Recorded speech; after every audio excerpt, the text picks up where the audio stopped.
Assalamualaikum warahmatullahi wabarakatuh. Terima kasih atas kehadirannya Bapak Ibu guru dari SDN Kebonjeruk 04, teman-teman sejawat saya. Eh, untuk hari ini saya berada di sini sebagai CGP Angkatan 10 di tahun 2024 ini. Saya ingin memaparkan diseminasi budaya positif, di mana apa yang sudah saya dapatkan selama 2 bulan ini saya belajar bersama teman-teman di CGP Angkatan 10, khususnya untuk Jakarta Barat. Untuk kesempatan ini saya akan memberikan materi mengenai perubahan paradigma belajar, lalu disiplin positif, dan selanjutnya motivasi perilaku manusia, kebutuhan dasar, posisi kontrol restitusi, keyakinan kelas, dan segitiga restitusi.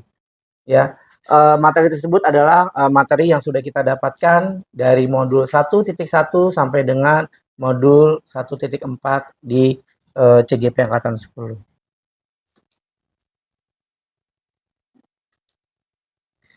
Baik, Bapak Ibu, sebelum kita mulai pada paradigma kita, kita akan mulai dulu dari budaya positif itu apa, ya. Budaya positif itu di sekolah terutama ya, adalah nilai-nilai atau keyakinan-keyakinan dan kebiasaan-kebiasaan di sekolah yang berpihak pada murid agar murid dapat berkembang menjadi pribadi yang kritis, penuh hormat, dan tanggung jawab yang akan mencerminkan karakter profil pelajar Pancasila. Oke, Bapak Ibu, kalau kita bicara mengenai kurikulum Merdeka itu adalah yang ditanamkan adalah P5 ya, yang kita karakter dari siswa tersebut. Lalu, mengapa perlu budaya positif? Itu ya jadi pertanyaan kita ya Bapak Ibu ya. Nah, pengembangan budaya positif dapat menumbuhkan motivasi intrinsik dalam diri anak untuk menjadi pribadi yang bertanggung jawab dan berbudi pekerti luhur serta berakhlak mulia. Ini sangat ini ya Bu ya. Kata-kata ini ada kata-kata intrinsik ya. Selama ini kita sadar bahwa apa yang kita lakukan itu adalah X ya, bukan in, tapi X ya. Kita selalu ingin anak itu mengeluarkan apa mau kita, bukan apa mau dia. Ya, itu yang disebut intrinsik. Ya, kita akan bahas lebih lanjut mengenai intrinsik ini ya. Di mana kita pengen output anak kita seperti apa, tapi kita tidak paham dalam diri anak kita tuh seperti apa. Seperti itu Bapak Ibu ya. Nah, makanya kita harus tahu apa itu budaya positifnya. Kita lanjutkan lagi. Nah, upaya membangun budaya positif pada lingkungan sekolah itu tadi sudah saya sampaikan di depan ya. Ternyata ada 7 ya yang bisa membangun budaya positif pada anak-anak kita ya. Yang pertama adalah perubahan paradigma, lalu disiplin positif, motivasi, perilaku manusia, lalu keempat kebutuhan dasar, lalu kelima posisi kontrol, yang keenam keyakinan kelas, dan yang terakhir ketujuh itu ada segitiga restitusi. Nah, kita mulai dari yang pertama Bapak Ibu ya. Perubahan paradigma belajar. Nah, kita lihat ya Bapak Ibu ya. Kegiatan kepalan tangan ya. Ada A dan B ya. Seandainya itu saya dan Bapak Ibu semua ya. Tugas A bayangkan bahwa dalam genggaman tangan adalah sesuatu yang sangat berharga untuk Anda. Letakkan di salah satu tangan Anda dan genggam benda tersebut dengan segala daya dan sekencang-kencangnya, sekuat ya, buatlah sebuah kepalang. Ya. Sekarang coba Bapak Ibu, benda yang ada di depan Bapak Ibu, apapun boleh Bapak Ibu ambil, bebas. Yang ada di depan Bapak Ibu. Yang bisa digenggam ya. Yang bisa digenggam. Benda yang Bapak Ibu bisa genggam. Nah, contohnya seperti contoh ya, digenggam. Nah, oke, sudah Bapak Ibu sudah genggam semua ya. Nah, kita lihat ya kan? Teman A atau saya ya kan akan mencoba dengan sekuat tenaga dengan berbagai cara untuk meminta Anda memberikan benda tersebut. Tadi dianggap pertama adalah anggap benda yang Bapak Ibu sekarang sedang genggam itu adalah sesuatu yang berharga dalam hidup Bapak Ibu. Ya, Bapak anggap itu ada sesuatu yang berharga. Ini saya, orang luar nih, saya akan mencoba membuat Bapak Ibu untuk membuka genggamannya. Kira-kira apa yang terjadi? Kita lihat, apa yang terjadi Bapak Ibu? Bapak Ibu, nah, nggak boleh dipertahankan kan? Karena tahu bahwa itu berharga untuk Bapak Ibu. Alasannya kenapa? Oh, milik, berharga, apalagi? Tidak boleh diambil orang. Ada lagi teman-teman, Bapak Ibu. Haknya ibu, karena merasa itu milik ibu ya. Maka ibu genggam dengan kuat. Oke, kita lihat. Sesungguhnya siapa yang memegang kendali atau kontrol untuk membuka atau menutup kepalan tangan? Saya. Ya, betul. Bapak Ibu juga. Bagaimana dengan anak-anak? Apakah anak-anak ada di tangan Bapak Ibu atau di tangan mereka sendiri? Itu nanti kita cari jawabannya. Ya, itu tadi ya. Kita lihat mengenai paradigma kita. Jadi paradigma kita itu kita coba untuk kita ubah. Ya, kita tidak bilang kita salah ya. Kita lanjutkan dulu Bapak Ibu ya. Nah, itu adalah sebuah ilusi kontrol. Bapak Ibu lihat. Perubahan paradigma ilusi kontrol. Bapak Ibu kita lihat ya. Kita lihat ini benar atau tidak. Ilusi guru mengontrol murid, benar tidak? Lalu ilusi guru bahwa semua penguatan positif efektif dan bermanfaat. Lalu ada ilusi bahwa kritik dan membuat orang merasa bersalah dapat menguatkan karakter. Dan yang terakhir, ilusi bahwa orang dewasa memiliki hak untuk memaksa. Ini saat ini sedang kita laksanakan nggak untuk anak-anak? Iya. Benar? Iya. Benar ya? Setuju ya? Dari apa yang saya tuliskan ini, Bapak Ibu setuju ya? Ini adalah sebuah ilusi kontrol sebenarnya Bapak Ibu. Bapak Ibu ternyata memegang kontrol terhadap anak-anak. Nah, saya tidak bilang salah. Saya tidak bilang salah Bapak Ibu ya. Saya tidak bilang salah. Kita akan pelajari. Ya, makin penasaran Bapak Ibu ya. Nggak apa-apa. Ini yang saya pelajari Bapak Ibu ya. Nah, di sini kita bicara stimulusnya. Stimulus respon teori kontrol. Bisakah kita mengontrol seseorang? Itu pertanyaan kita. Yang selama ini kita lakukan adalah kita mencoba mengubah orang agar berpandangan sama dengan kita. Benar tidak? Kita berusaha memahami pandangan orang lain tentang dunia. Itu sebenarnya yang harus kita lakukan. Lalu, perilaku buruk dilihat seseorang sebagai suatu kesalahan. Benar nggak? Ketika orang berbuat buruk itu, kita langsung ngejudge bahwa salah. Padahal, semua perilaku itu memiliki tujuan. Kita belum bisa ngejudge orang tanpa kita tahu tujuannya apa. Ya, Bapak Ibu ya, kita belum bicara mengenai plus dan minusnya. Lalu, orang lain bisa mengontrol saya. Tapi, hanya Anda yang bisa mengontrol diri Anda sendiri. Bapak Ibu di sini telah yang mengontrol diri sendiri. Anak pun sama. Ya, oke. Lalu, saya bisa mengontrol orang lain. Anda tidak bisa mengontrol orang lain. Bapak Ibu setuju nggak Bapak Ibu? Siapa di sini merasa bisa mengontrol orang lain? Tidak ada. Sebenarnya tidak ada. Tetapi kita merasa itu ada disebut stimulus dari tadi ilusi kontrol Bapak Ibu. Tanpa kita sadari. Lalu pemaksaan ada pada saat bujukan gagal. Sering ini kita lakukan. Kolaborasi dan konsensus menciptakan pilihan-pilihan baru.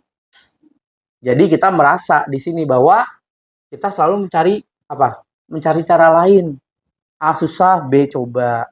C susah, D coba, ya kan? Kita coba untuk mencari yang lainnya. Tetapi satu lagi, model berpikir menang atau kalah. Salah tidak? Tidak salah. Tetapi kita coba paradigma kita rubah menjadi berpikir menang dan menang. Bukan menang dan kalah. Karena itu kata-kata kalah akan 1000 kali lebih tebal di otak anak-anak dibandingkan menangnya. Seperti itu Bapak Ibu ya. Kita lanjutkan lagi. Nah, yang kedua, itu tadi paradigma ya. Bapak Ibu kita lihat paradigma tadi sudah mulai bisa mengukur ya. Oh ternyata selama ini saya seperti ini ya. Tapi kita lihat nanti. Ini disiplin positifnya. Nah, kalau disiplin positif apa sih? Apa ya? Kata-kata disiplin positif.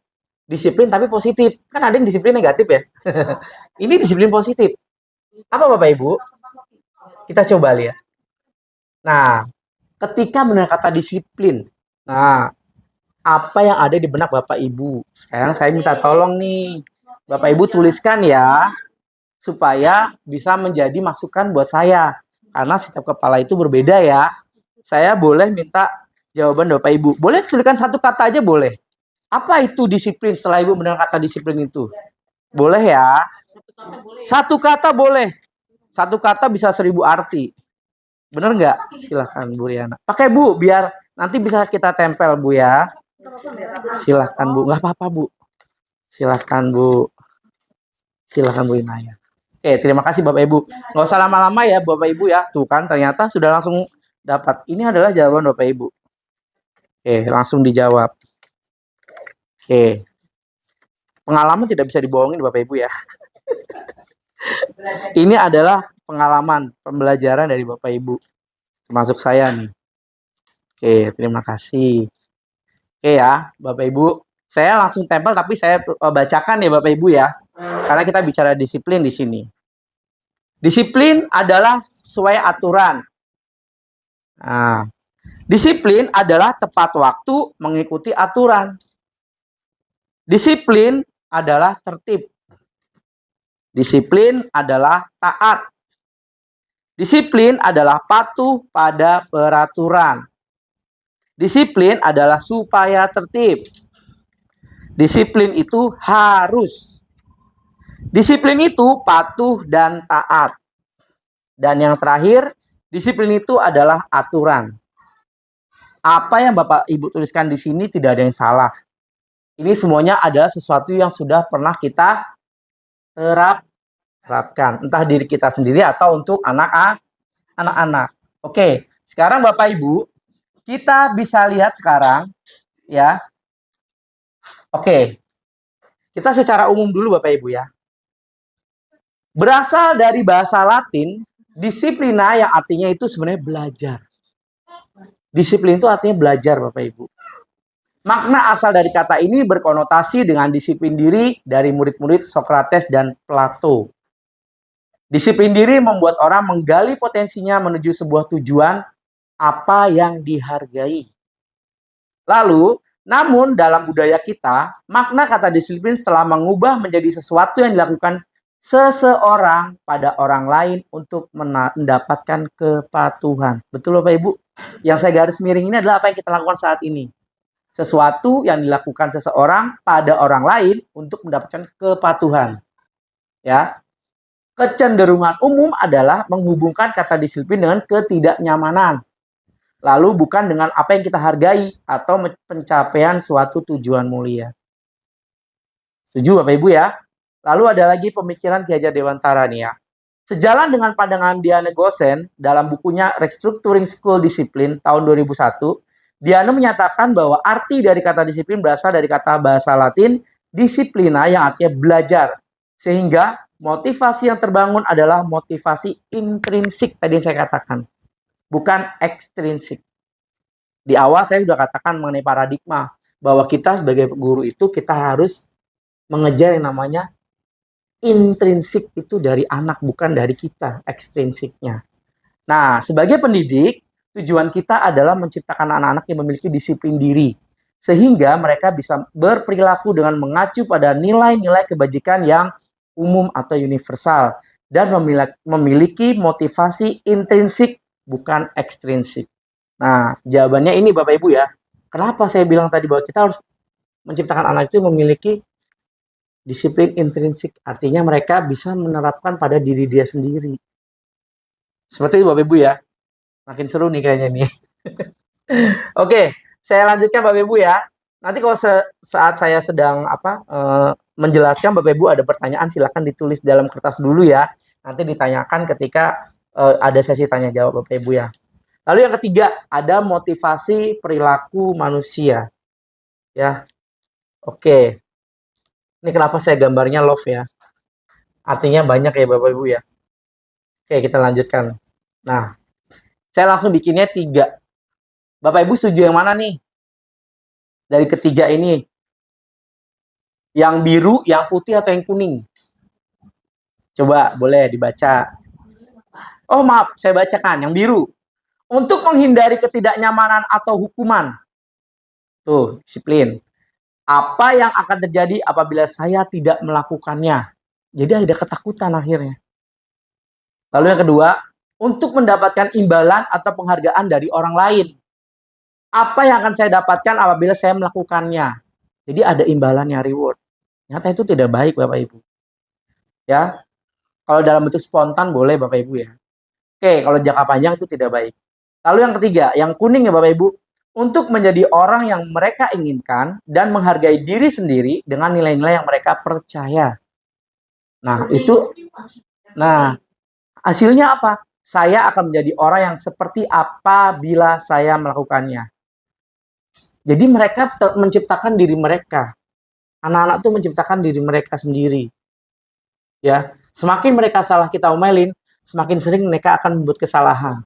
Secara ilmunya seperti itu Bapak Ibu. Berarti paradigma kita ternyata harus dirubah. Ya Bapak Ibu ya. Oke, kita lanjutkan. Ini tadi yang nomor 3 ya Bapak Ibu ya. Nah, kita lihat kebutuhan dasar anak-anak kita.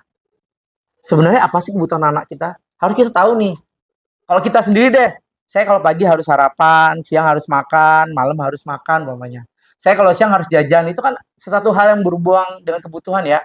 Saya kalau pagi sarapan, saya seneng. Saya kalau pagi nggak sarapan, saya bawaannya pengen marah-marah. Nah itu kan kembali lagi kebutuhan kita ya Bapak Ibu ya. Anak-anak punya nggak kebutuhan kira-kira? Sama, pasti punya Bapak Ibu. Kita lihat ya. Nah, dalam bertahan hidup atau survival itu ya, termasuk anak-anak ya, kebutuhan dasar manusia ini kita masih yang umum secara umum ya. Itu saya buat itu ada 5 ya. Ini pun saya baru tahu juga Bapak Ibu ya. Setelah saya belajar di CGP angkatan 10. Bahwa kebutuhan bertahan hidup itu kita wajib ya. Kebutuhan dasar kita yang pertama adalah kebutuhan untuk bertahan hidup. Ketika orang sudah bertahan hidup, mereka sudah ada yang merasa puas nggak? Banyak. Ada yang cuma bertahan hidup doang. Kamu hidup buat apa sih? Buat bertahan hidup. Ada nggak seperti Bapak Ibu? Ada yang cuma hidup mau ngapain sih? Ya cuma untuk bertahan hidup aja. Ada yang seperti itu. Lalu yang kedua, kasih sayang dan rasa diterima. Ternyata kita ada. Kita tuh punya rasa, kalau kita disayang, ya kan, kita bicara love and belonging, ya kan, akan beda lagi hasilnya buat kita. Ketika kita memiliki kedua ini. Gimana kalau kita punya 3? Punya kebebasan. Kita punya kebutuhannya, punya survivalnya ada, kasih sayang kita punya, ya kan? Ditambah lagi kita punya kebebasan. Semakin indah kan hidup. Lalu ada lagi kesenangan. Sesuatu yang dicapai kita, ya, dan kita miliki, udah pasti ada kesenangannya. Lalu penguasaan, power. Sampai sekarang ini masih menjadi PR buat siapapun di dunia ini bahwa power itu menjadi sebuah kekuasaan.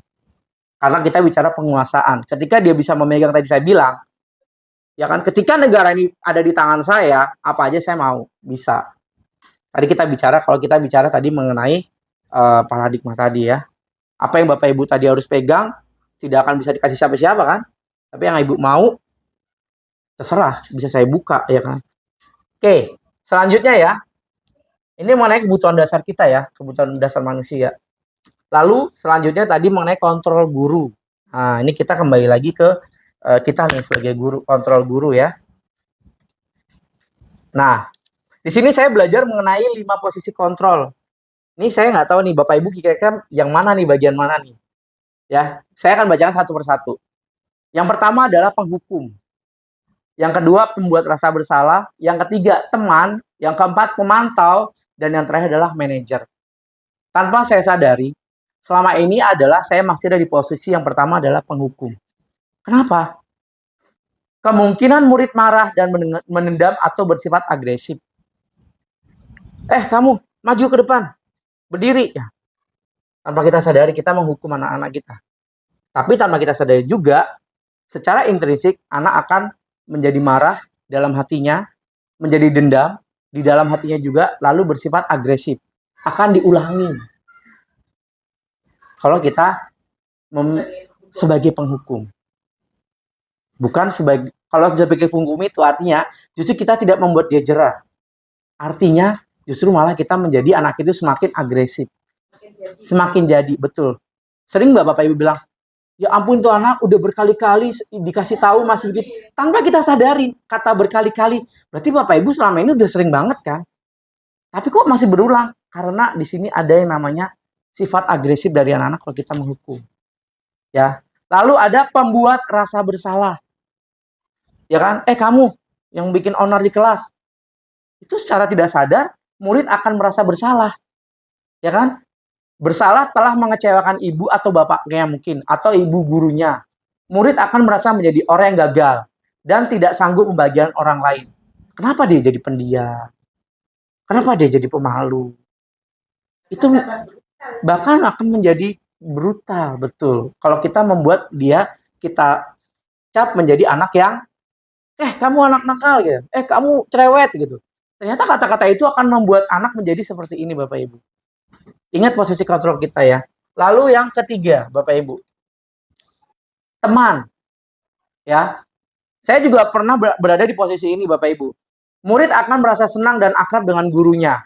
Ini termasuk dampak yang positif. Hanya saja, di sisi negatif, murid menjadi tergantung pada guru tersebut. Bapak Ibu sadar nggak? Bila ada masalah, dia merasa bisa mengandalkan guru tersebut untuk membantunya dan hanya menyukai guru tersebut. Kalau udah senang sama si guru A, ya dia akan guru A aja yang dikejar kemanapun. Ternyata ada sisi negatifnya. Positifnya ada, tetap ada.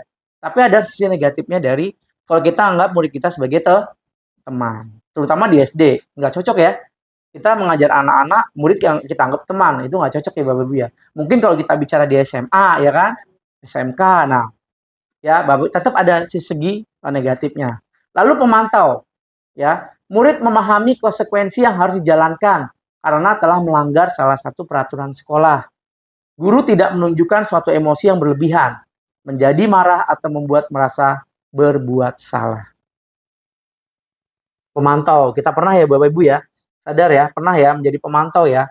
Kita nggak pernah marah, tapi kita tahu gitu loh. Kadang kita tulis saja ya kan, kalau itu anak berbuat. Nah, yang terakhir Bapak Ibu, yang saya tulis paling bawah. Nih, yang manajer. Fokus ada pada murid, bukan untuk membahagiakan guru atau orang tua. Murid sudah mengetahui adanya suatu masalah dan sesuatu perlu terjadi. Bila guru mengambil posisi pemantau, guru akan melihat apa konsekuensinya, apa peraturannya. Namun pada posisi manajer, guru akan mengembalikan tanggung jawab pada murid untuk mencari jalan keluar permasalahannya, tentu dengan bimbingan guru. Nah, kita tuh ada di posisi manajer seharusnya. Ya, karena di posisi manajer kita bisa memantau juga ya, dan kita juga bisa memberikan apa di sini? Memberikan apa? Tanggung jawab kepada anak-anak kita. Karena kalau kita bicara tanggung jawab itu kan luas Bapak Ibu ya. Oke, kita lanjutkan di sini Bapak Ibu ya. Nah, kalau ini nanti bisa saya bagikan ya Bapak Ibu ya, ini mengenai identitas kita. Bahwa identitas gagal itu seperti apa, identitas berhasil itu kayak gimana, identitas yang sukses itu seperti apa ya kan. Kayak saya contohkan satu Bapak Ibu ya. Motivasi kita umpamanya, guru berbuat. Penghukumnya menghardik, menunjuk-nunjuk, menyakiti, menyindir. Sering ya? Ada itu. Membuat orang merasa bersalah, berceramah dan mengatakan seharus ibu kecewa. Nah, kata-kata itu kan sering kita keluarkan ya. Bapak kecewa. Nah, lalu sebagai teman, membuatkan alasan-alasan untuk muridnya. Ya kan? Kita merasa kalau sama-sama murid A, kita bantu tuh anak-anak. Bahkan kita sampai berbuat segala hal untuk supaya murid itu baik-baik saja umpamanya. Pemantau, menghitung dan mengukur. Ya, kalau untuk pemantau. Lalu yang manajer mengajukan pertanyaan-pertanyaan. Itu yang disebut dialog. Jadi kita sebagai guru itu yang kita butuhkan adalah dialog. Kita gunakan dialog dengan anak-anak. Itu posisi seorang manajer. Kita lanjutkan ya. Nah, kita ke keyakinan kelas.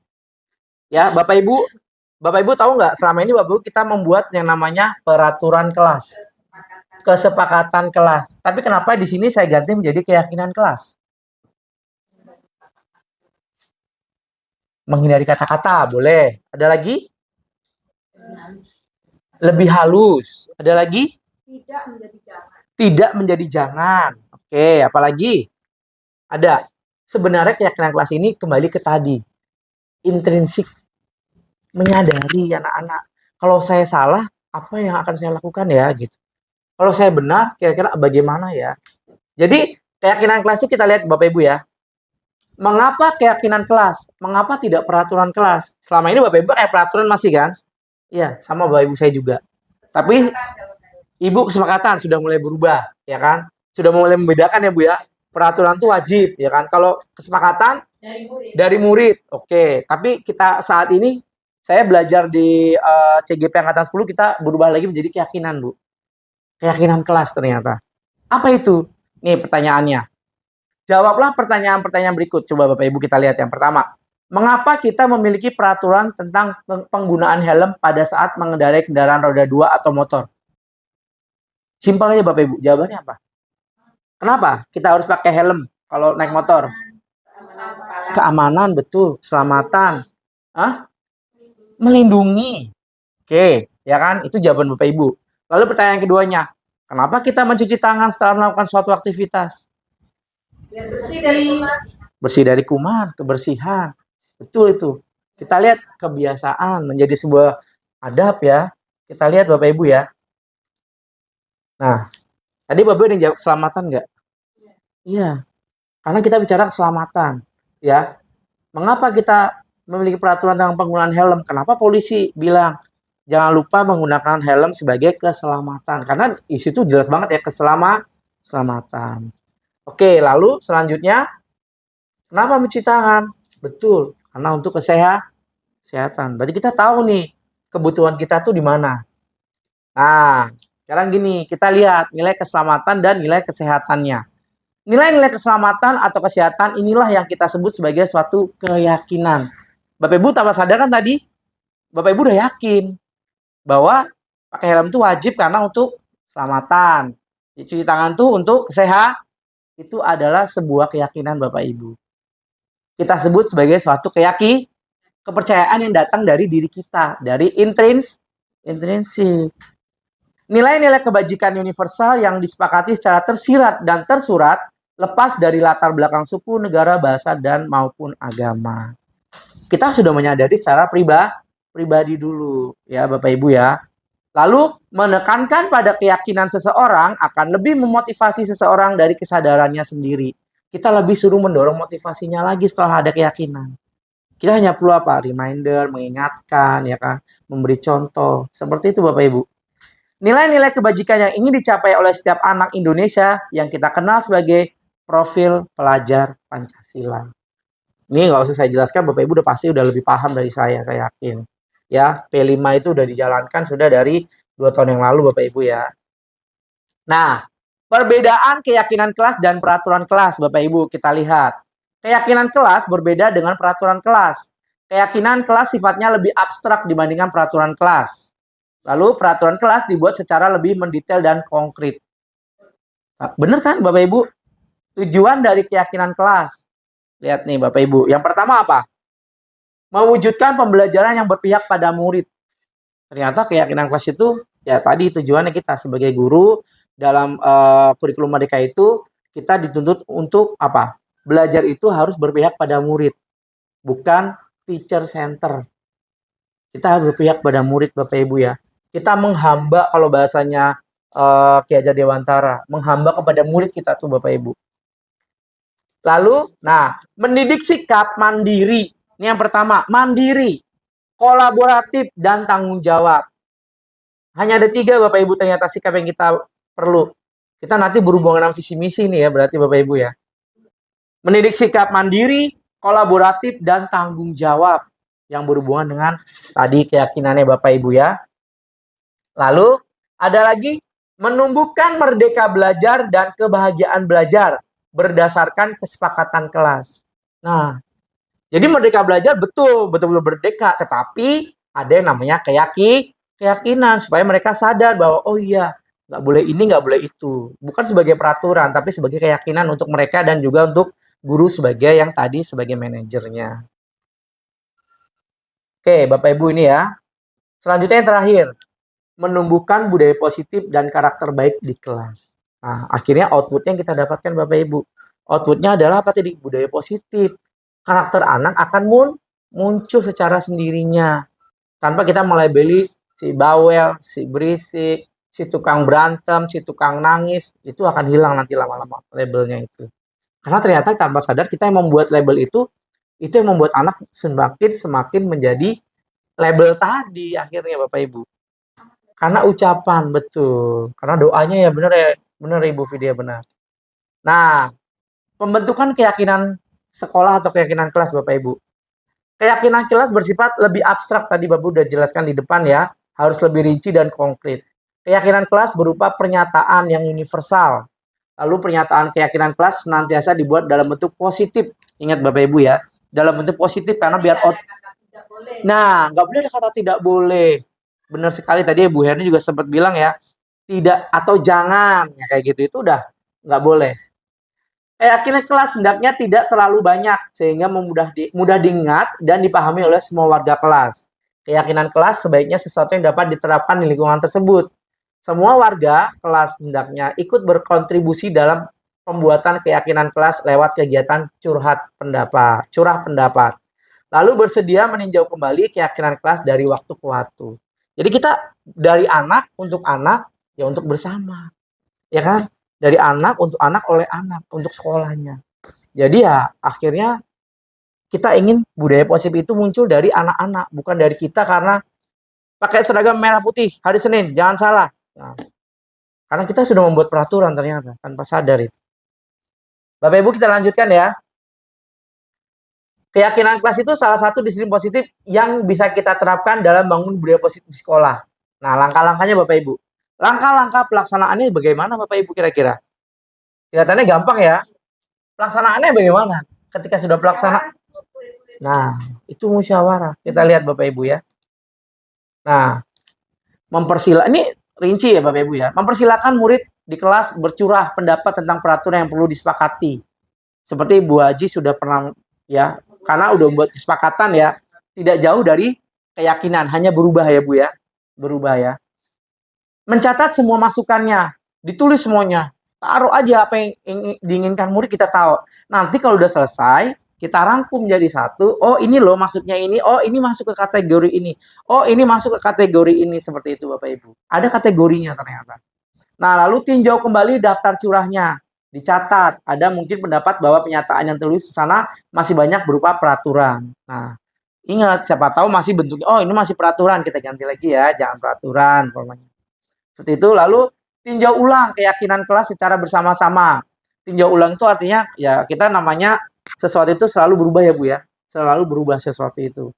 Ya, makanya warga kelas dan kita bicara keyakinan itu harus kurang-kurangnya tidak terlalu banyak ya, berkisar antara 3 sampai 7 prinsip aja, tidak perlu banyak-banyak. Lalu setelah keyakinan kelas selesai, maka semua warga kelas dipersilakan meninjau ulang. Ya, anak-anak tuh wajib untuk mengetahuinya, ditandatangani dan termasuk oleh guru dan semua murid di kelas tersebut ya, di kelas Bapak Ibu. Keyakinan kelas selanjutnya bisa dilekatkan di dinding kelas di tempat mudah dilihat oleh semua warga kelas, terutama anak-anak. Setelah itu ditulis, tempel, keyakinan kelas. Pokoknya 5A, 6A, 4A, seperti itu Bapak Ibu. Kita lanjutkan Bapak Ibu ya. Nah, ini sudah saya terapkan Bapak Ibu ya. Saya terapkan mengenai keyakinan kelas. Mereka senang, mereka nulis senang, mereka membuat sendiri. Ini mereka yang mengerjakan Bapak Ibu ya. Ini sudah saya terapkan di kelas. Kebetulan waktu itu saya mencoba di kelas 5D. Saya coba di kelas 5D ya, anak-anak coba kalian buat apapun itu silakan ya. Kalian tuh pengen apa di kelas kalian? Saya bilangnya gitu.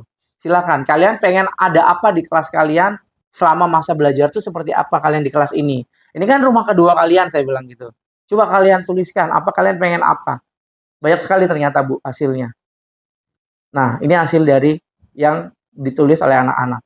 Karena waktu itu saya suruh anak-anak bawa kertas karton warna supaya mereka menuliskannya di kertas itu. Ya, tanpa saya mengharuskan mereka, kamu ikutin apa yang Bapak suruh enggak? Mereka nulis sendiri semuanya Bapak Ibu. Seperti ini ya bentuknya ya. Untuk keyakinan nanti kalau sudah, ini kenapa saya tempel di sini? Karena ini masih bentuknya pilihan Bapak Ibu. Kan tadi dibilang hanya 3 sampai 7 aja ya. Ini kalau Bapak Ibu hitung ada berapa yang udah selesai? 1, 2, 3, 4, 5. Nah, ini masih ada berapa? Masih ada 8. Ya kan? Masih kebanyakan. Nanti akan diperkecil lagi. Oh, ini masih sama seperti itu. Antar kelas beda, nggak apa-apa. Perbedaan itu wajib, Bapak Ibu ya. Karena setiap kelas itu berbeda benar materi anak-anaknya. Udah pasti, materi anak-anak pasti berbeda. Oke. Nah, lalu yang terakhir Bapak Ibu. Ini ada segitiga restitusi. Ya, ini yang saya pelajari juga baru di CGP angkatan 10 ya. Mungkin Bapak Ibu baru mendengar kata-kata segitiga restitusi. Ya, baru ya. Iya, saya juga baru sama. Saya baru belum mengerti maksudnya. Oke, Bu. Saya akan membantu mungkin ya, membantu Bapak Ibu. Apa sih segitiga restitusi? Yuk, mari sama-sama kita saksikan video ini. Saya ada video Bapak Ibu ya. Nggak lama kok videonya, sebentar saja. Kita coba, saya setel videonya, saya besarkan Bapak Ibu biar bisa melihat ya. Kita coba ya, mudah-mudahan internetnya dapat. Kita coba Bapak Ibu ya.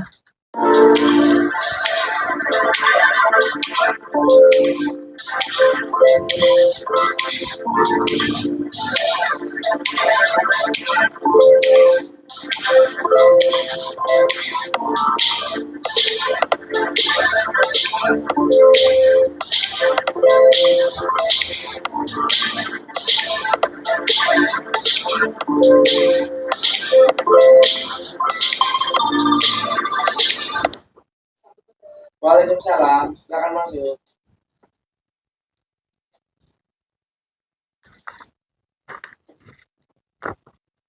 Silakan duduk.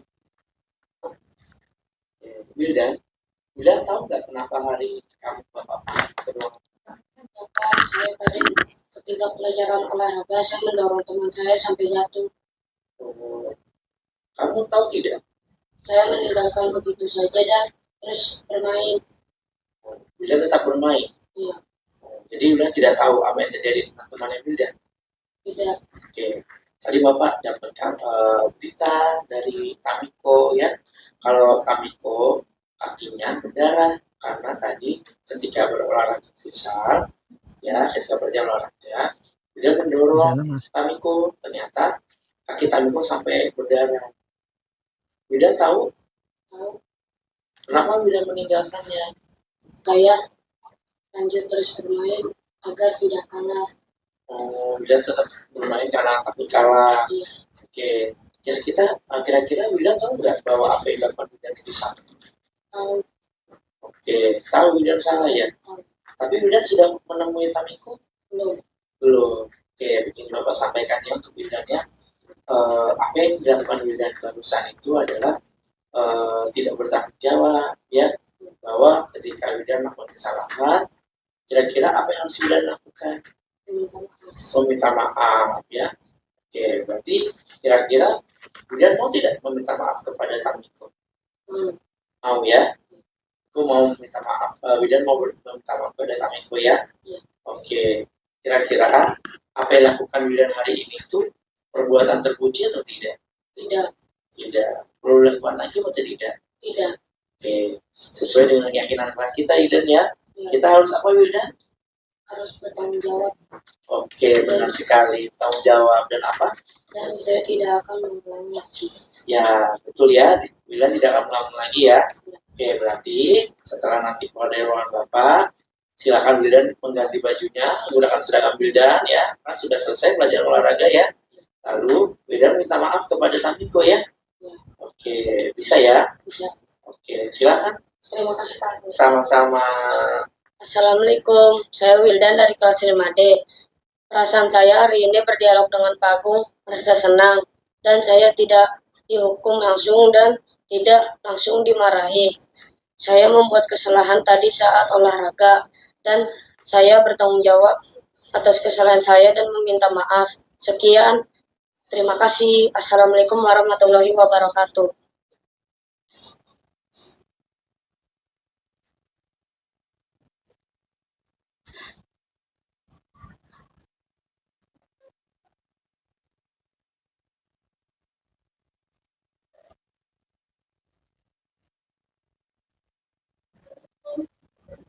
Waalaikumsalam. Masuk Putri.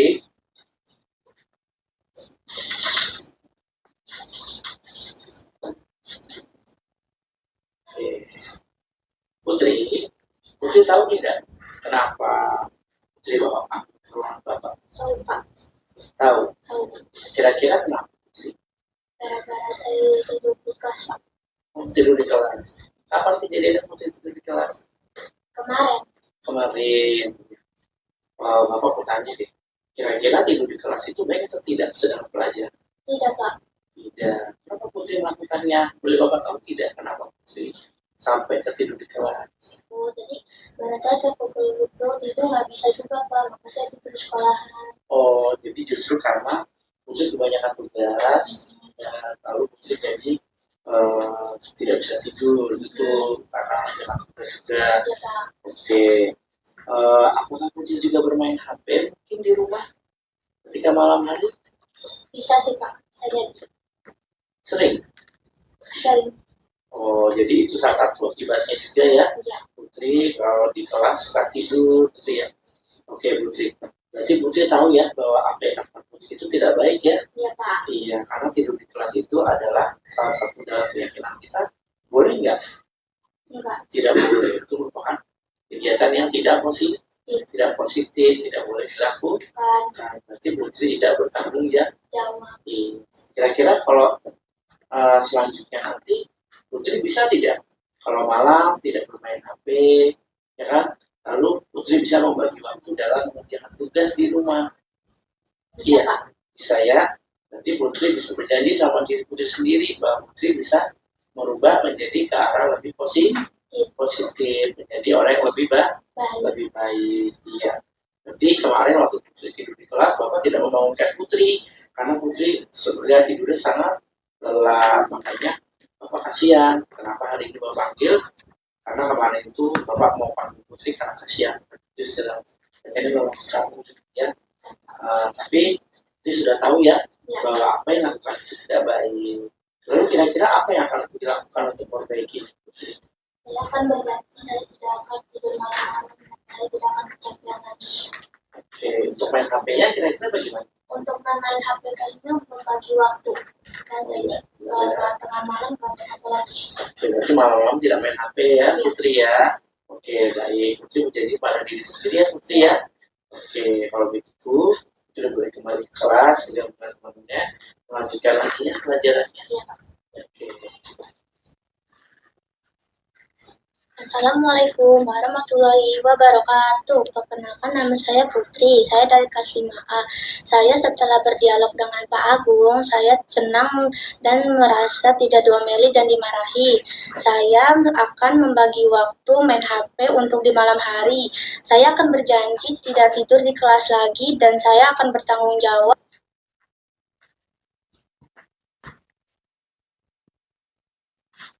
Baik, teman-teman. Bapak Ibu, setelah tadi Bapak Ibu sudah melihat video tadi ya, video yang tadi Bapak Ibu saya sudah tampilkan tadi, itu adalah salah satu contoh bentuk segitiga restitusi yang sudah saya terapkan kepada anak-anak kita ketika anak kita ada yang melakukan kesalahan. Ya, kita melakukan sebuah dialog.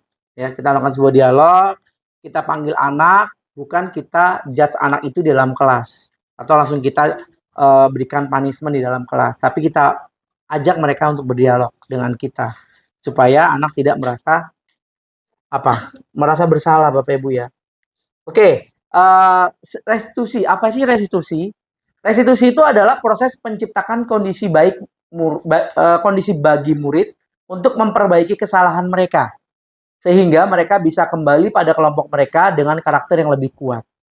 Ya, proses menciptakan kondisi bagi murid ya Bapak Ibu ya.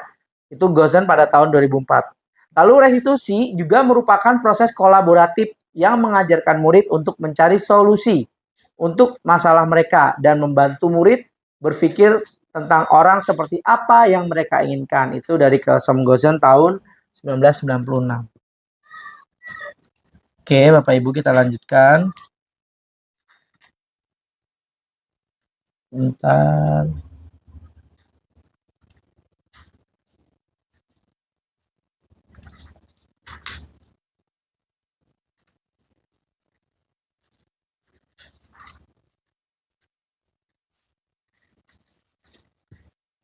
Oke, Bapak Ibu seperti ini ya. Sebuah cara menanamkan disiplin positif pada murid ya dalam restitusi ya. Yang pertama, restitusi bukan untuk menebus kesalahan, namun untuk belajar dari kesalahan. Ya Bapak Ibu ya. Yang kedua, restitusi itu memperbaiki hubungan. Yang ketiga, restitusi adalah tawaran atau bukan paksaan. Ya Bapak Ibu, restitusi itu adalah tawaran bukan paksaan. Lalu restitusi itu menuntut untuk melihat ke dalam diri. Nah, kita kembalikan lagi ke anaknya, Bu. Ya, kita jangan perlebar kesalahan dia, ya. Lalu restitusi itu mencari kebutuhan dasar yang mendasari tindakan. Nah, kita cari alasan apa sih kamu sampai berbuat seperti itu ya? Kita tanyakannya langsung ke anaknya, Bapak Ibu. Lalu restitusi itu adalah cara yang paling baik. Yang ketujuh, restitusi adalah fokus pada karakter bukan pada tindakan. Ya, karakternya Bapak Ibu bukan tindakannya. Lalu restitusi adalah menguatkan. Lalu yang kesembilan, restitusi adalah fokus pada solusi. Dan yang terakhir, restitusi adalah mengembalikan murid yang berbuat salah pada kelompoknya. Ya, jangan sampai nanti di kelompoknya mereka dia dijudge sebagai kamu nakal. Iya, akhirnya malah jadi kita iya, kita malah menjadikan anak itu menjadi orang yang berbeda. Bapak Ibu seperti itu Bapak Ibu ya. Itulah restitusi. Nah, saya tadi katakan pertama ya, kita posisi kontrol kita sebagai apa Bapak Ibu? Ya, kita setuju ya, kita sebagai manajer posisi kontrol kita, bukan penghukum, ya kan, pembuat rasa bersalah, ya kan. Apalagi tadi sebagai teman, ya kan, tidak cocok untuk di SD Bapak Ibu ya, sebagai teman itu ya.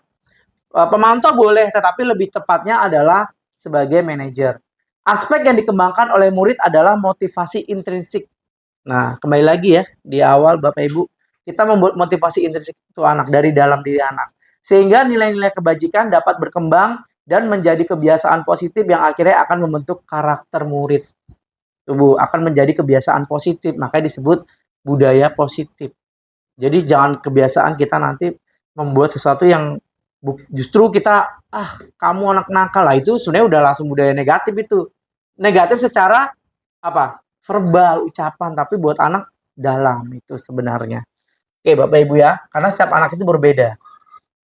Nah, seperti ini Ibu bentuknya segitiga restitusi, namanya segitiga restitusi berarti ada bentuknya segitiga Bapak Ibu ya. Yang pertama menstabilkan identitas ya.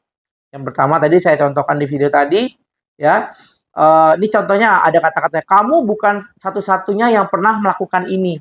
Jadi kalau anak itu salah, jangan langsung kita buat makin bersalah. Bapak Ibu ya. Lalu setiap orang pasti pernah melakukan kesalahan. Benar Bapak Ibu? Iya. Itu kita kembalikan identitas dia. Kamu bukan salah satunya kok yang pernah berkata kotor umpamanya. Tapi ya itu kita menstabilkan dulu ya, menstabilkan daripada identitas anak tersebut. Lalu kita validasi tindakan anak itu yang salah. Seperti apa? Contohnya adalah adakah cara yang lebih efektif untuk mendapatkan apa yang kamu butuhkan? Nah, lebih efektif. Lalu kamu tentunya punya alasan mengapa kamu melakukan itu. Nah, kita kembalikan dengan sebuah pertanyaan. Kamu tadi kenapa marah-marah? Biasanya gitu kan Bu, kita tanyakan ya. Itu kita sebenarnya kita sudah menanyakan kesalahan dia. Itu udah benar. Ya Bapak Ibu ya. Tapi kita harus pertama adalah kita stabilkan dulu identitas anak-anak. Ya, kita bikin dia jangan merasa bersalah ya. Oke, lalu yang terakhir adalah menanyakan keyakinan. Nah, kembali lagi keyakinan kelas itu kita harus tanyakan karena itu ada sesuatu yang sudah komitmen dari Bapak Ibu dan anak-anak. Ya, contohnya keyakinan kelas apa yang telah kita sepakati? Yang biasa seperti itu Bapak Ibu. Lalu kamu ingin menjadi orang seperti apa? Nah, kalau kita kan biasanya kamu jadi apa nanti gedenya? Nah, itu udah tidak positif ya sebenarnya. Kita lebih ke yang ke positif Bapak Ibu ya. Kamu ingin menjadi orang seperti apa gitu. Nah, langkah-langkahnya seperti ini Bapak Ibu ya. Menstabilkan identitas, stability identity itu adalah kita semua akan melakukan hal terbaik yang bisa kita lakukan. Lalu validasi tindakan itu adalah semua perilaku memiliki alasan. Ingat Bapak Ibu ya, semua perilaku, tindakan anak itu semua ada alasannya pasti. Ketika mereka main kartu di kelas pun itu pasti ada alasannya kok. Ya kan, ada tindakannya itu alasannya ada pasti. Lalu yang terakhir menanyakan keyakinan. Kita semua memiliki motivasi internal. Kita semua berarti termasuk guru juga. Kita punya motivasi di kelas anak kita itu kita pengen jadikan mereka itu apa gitu kan. Dan kita ingin menjadi guru seperti apa untuk mereka. Ya, Bapak Ibu setuju seperti itu ya. Oke, selanjutnya. Nah, ini Bapak Ibu. Menstabilkan identitas ya. untuk membuat anak yang merasa gagal karena membuat salah menjadi positif terhadap dirinya. Ya kan? Dia salah, tapi kita bikin positif supaya dia tidak merasa menjadi orang yang salah. Ya, ini contoh. Contoh kata-katanya seperti ini Bapak Ibu ya. Berbuat salah itu hal yang manusiawi. Nah, kita gunakan kata-kata kita yang bijak, yang positif. Tidak ada manusia yang sempurna. Bapak Ibu juga buat salah. Kita pasti bisa menyelesaikan permasalahan ini. Bapak Ibu tidak tertarik untuk mencari tahu siapa yang benar, siapa yang salah. Bapak Ibu lebih tertarik untuk menyelesaikan masalah. Ingat Bapak Ibu, kalau kita sedang menemukan dua anak yang bersalah, pasti kita mencari mana yang salah, mana yang benar kan? Itu sebenarnya nggak perlu. Kita yang perlu carinya adalah menyelesaikan masalah tersebut. Ya Bapak Ibu ya, karena dalam menstabilkan identitas itu kita tidak perlu mencari siapa yang salah, siapa yang benar. Tapi kita menyelesaikan masalah tersebut Bapak Ibu. Biarkan mereka dua-duanya menjadi pribadi yang sesuai dengan motivasi intrinsik mereka. Kalau kamu menyalahkan dirimu sendiri terus-menerus, apakah kamu bersikap baik pada dirimu sendiri? Nah, kita kembalikan lagi pertanyaan itu ke diri dia. Ya, supaya yang jawab siapa? Anak itu juga. Seperti itu Bapak Ibu. Lalu, ini yang menstabilkan. Lalu kita validasikan. Nah, validasikan tindakan yang salah. Membantu siswa mengenali basic need atau kebutuhan dasar dia yang ingin dipenuhi ketika melakukan kesalahan itu. Pada dasarnya, setiap tindakan manusia tujuannya adalah memenuhi basic atau kebutuhan dasarnya ya Bapak Ibu ya. Apakah itu power, freedom, love, belonging, fun, atau survival. Seperti di awal saya sudah katakan. Kebutuhan dasar manusia tadi ada kan Bapak Ibu ya. Kita butuh yang mana nih? Nah sama, anak juga sama. Sebenarnya anak tuh begitu karena apa nih? Kebutuhan apa nih yang sedang dia butuhkan? Apakah itu anak lagi butuh cinta? Apakah itu anak lagi butuh kebebasan? Ya kan? Nanti kita cari kebutuhan mereka apa. Ya, lalu guru berkata nih contohnya Bapak Ibu kata-katanya. Kamu bisa saja melakukan hal yang lebih buruk, tapi kamu tidak melakukannya. Nah, itu membuat dia merasa nanti sadar kalau salah. Kamu pasti punya alasan mengapa melakukannya. Apa yang penting bagimu?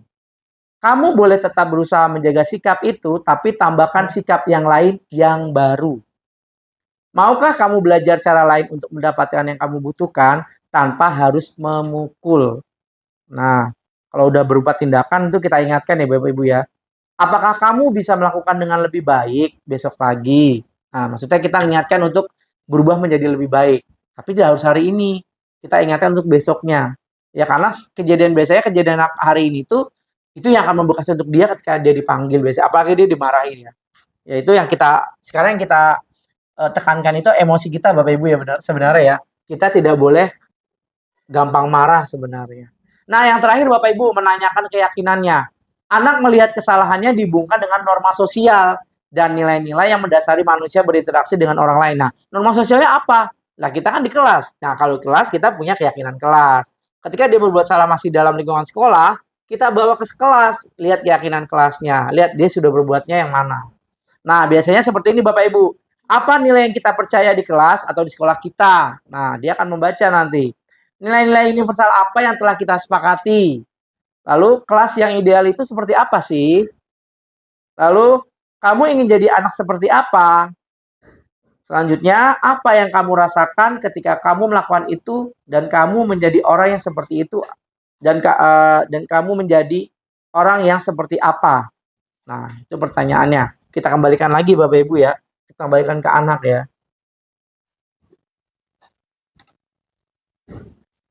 Nah, itu tadi Bapak Ibu ya. Dari materi yang saya sampaikan hari ini mengenai budaya positif ya Bapak Ibu ya. Dari awal kita bicara mengenai paradigma kita, posisi kontrolnya, sampai dengan terakhir adalah segitiga restitusi ya. Saya yakin Bapak Ibu nih banyak sekali pertanyaan-pertanyaannya yang ingin ditanyakan ya. Ya, mungkin saya kasih kesempatan mungkin dulu kali ya, 2 pertanyaan. Bapak Ibu ada yang mau bertanya? Silakan. Ada yang mau bertanya? Oke. Silakan Bu. Sebutkan namanya dan dari guru kelas berapa Bu? Silakan Ibu. Silakan. Saya Ibu Desmida Iya, Ibu. dari kelas 6D. Oke. Saya mau bertanya, apakah sistem reward Kalau di kelas itu kan suka kita Iya. berikan reward, itu bisa membuat anak disiplin. Dan apakah cara pemberian reward itu efektif? Dan kemudian juga kalau reward seperti itu untuk efektif itu bagaimana? Dengan banyak memuji, memberikan pujian kepada anak-anak atau kepada siswa. Apakah itu merupakan reward juga? Oke. Nah, bisa berhasilkah atau Mm-mm. tidak? Itu saja pertanyaan saya. Oke, terima kasih Bu Des Terima ya kasih. pertanyaannya. Lalu ada yang mau bertanya lagi Bapak Ibu silakan. Ada yang mau bertanya? Tidak? Ada yang mau bertanya Bapak Ibu? Oke, silakan Ibu. Sebentar ya Bu.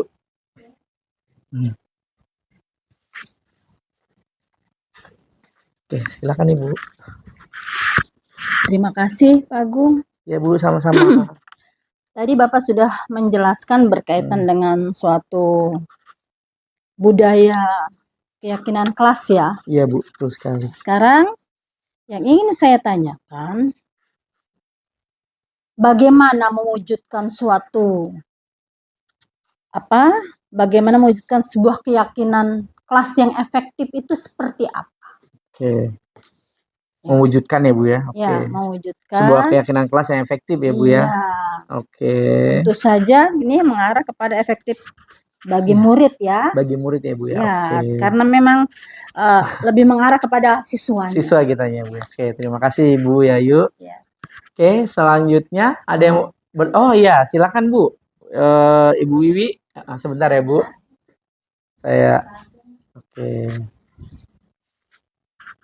Oke, satu lagi ya Bu Wiwi ya, boleh. Silakan pertanyaannya Ibu.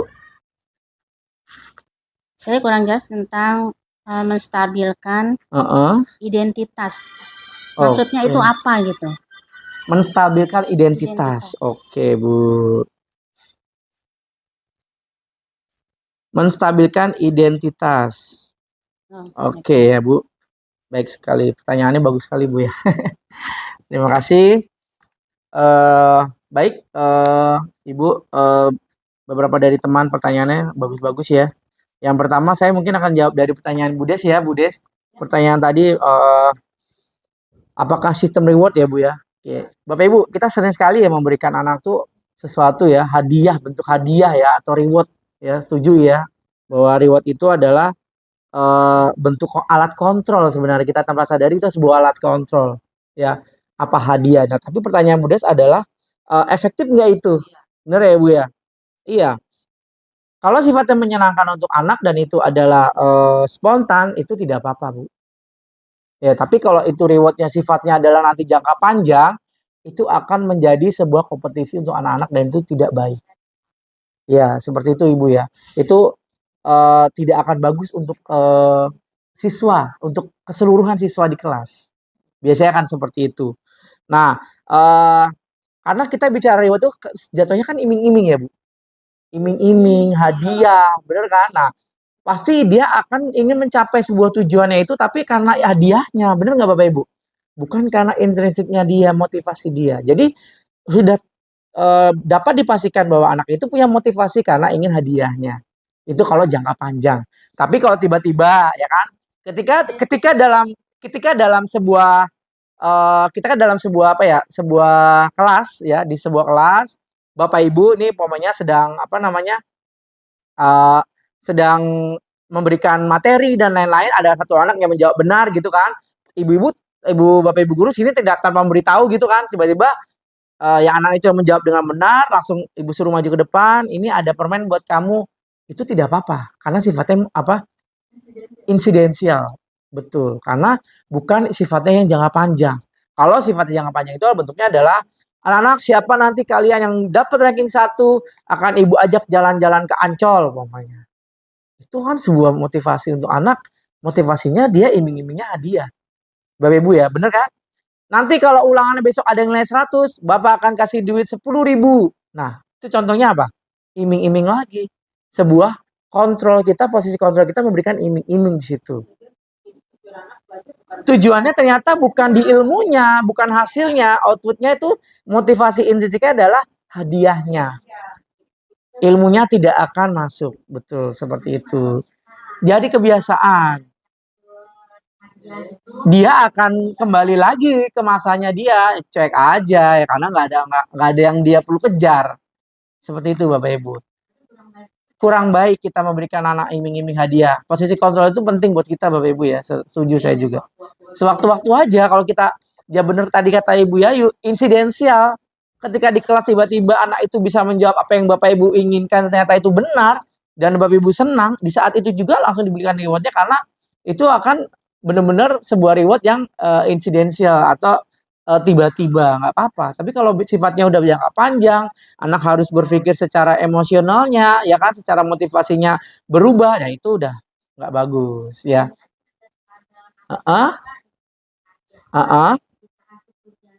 Wah, betul.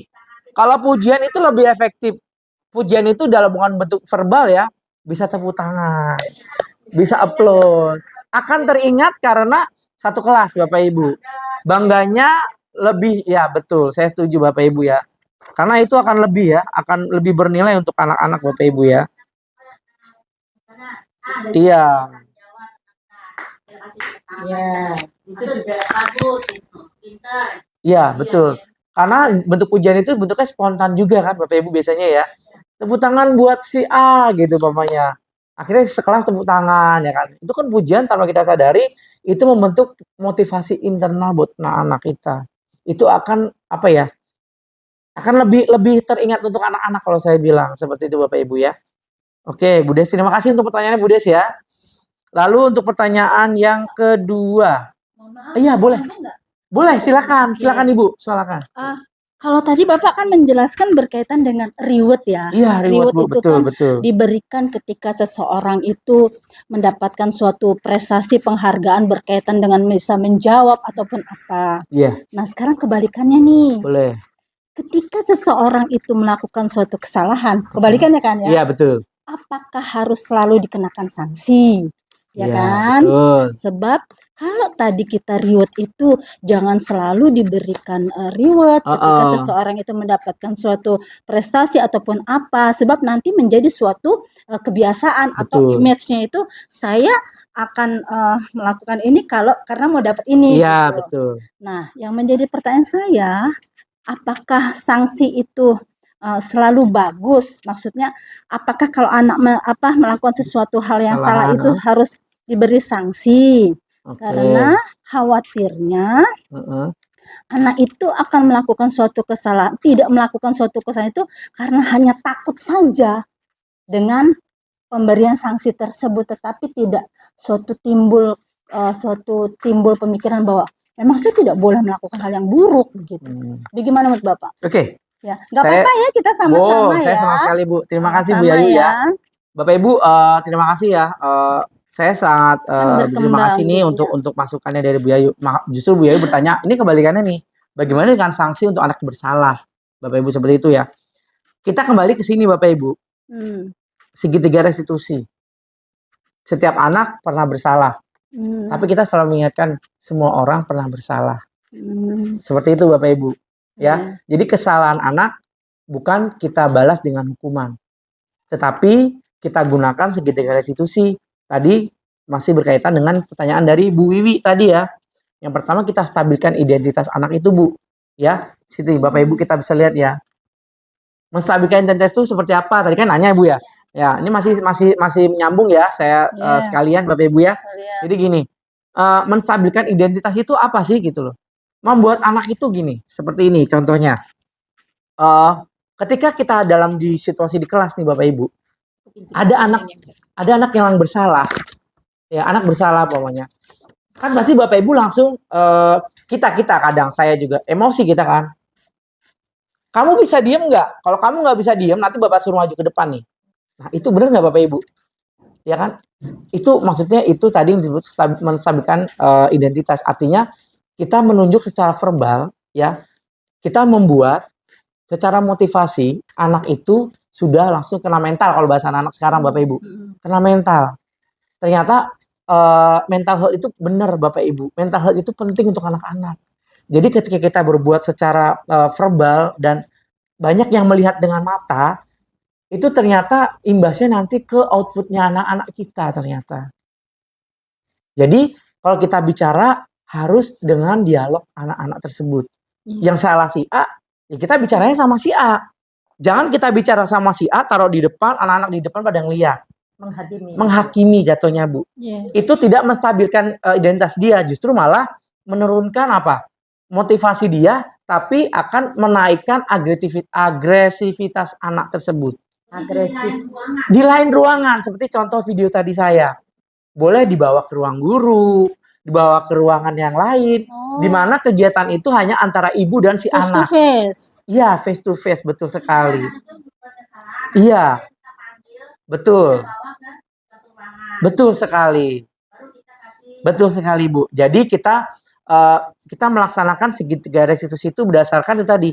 Pertama adalah menstabilkan identitas dia. Jangan kita langsung salahkan tuh anak di depan orang lain. Jadi jangan langsung, misalnya anak tuh berbuat salah, kita jangan Betul. Iya. ngomong gitu. Tetapi Bapak Ibu ini satu ini ya, Bu. Nanti takutnya salah lagi nih, salah.